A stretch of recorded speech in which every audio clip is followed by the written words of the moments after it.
When I watched the Vice documentary, I was fully prepared to see a hit piece. Up until 35 minutes in, my mind was a little bit changed about him. I came to understand more why men like him, why they look up to him, and why some of what he does is good and beneficial to men. Andrew Tate has obviously said a lot of kind of controversial things online. Yeah. What do you think about that? A lot of things are very controversial, but I think the bottom of his message is a very, very positive one. Because if I'm not tough on myself, nobody else will be. Nobody really cares about me if I don't care about me, right? That's what I learned from Andrew Tate. However, the last part of the documentary really put a knot in my stomach. But what really irritated me was the blindness and the coping from some people. The complete denial of any wrongdoing.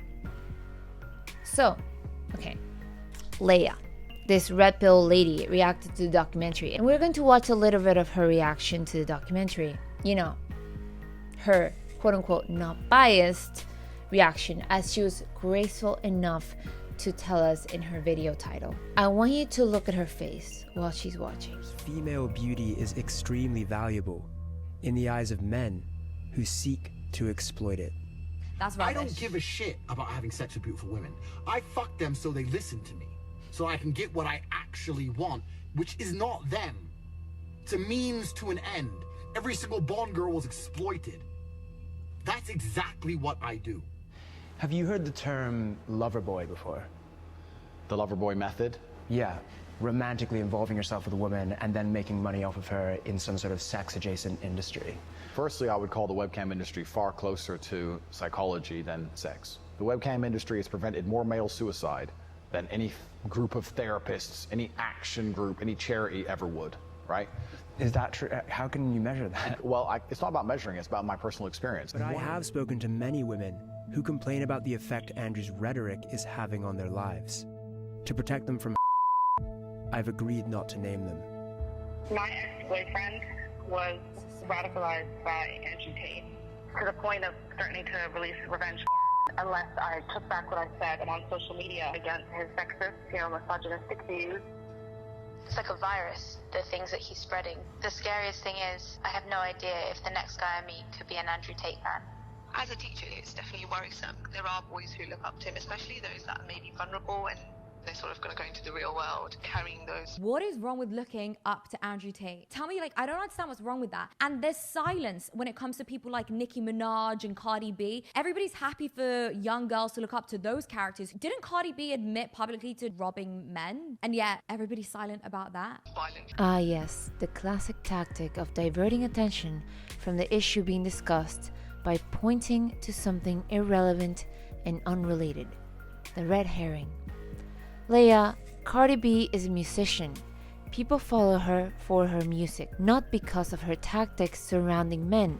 Not to mention, no one here is hailing her as a role model. Personally, I think Cardi B's music is trashy and perverted, but that is quite literally beside the point. What violent views? The boys at school my age think that it's okay to say horrible things like women are men's property and they get to do what they want with them. Makes me really disappointed in my generation.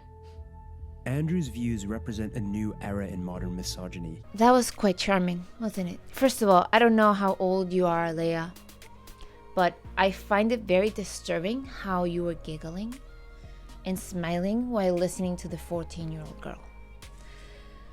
Teenage girls can be annoying. Truly, I admit this. Teenagers in general, I think. I fully admit it, but that period of your life sucks. You are mired with insecurity. You feel uncomfortable with yourself. A girl for sure feels uncomfortable with her own body. Many girls dread that transition from being a girl to a woman. Teenagers also lack, for the most part, nuanced thinking. They're very impulsive. Their hormones are all over the place. And so, are we shocked that the transgender craze is affecting mostly teenage girls and that many of them end up detransitioning after they've destroyed their body? Top that off with boys saying that they will own you and mistreat you because you are a girl. If you don't have the family support, I can't imagine as a 14-year-old how difficult it must be to get through that. Oh yes, this face that Leia makes disgust me.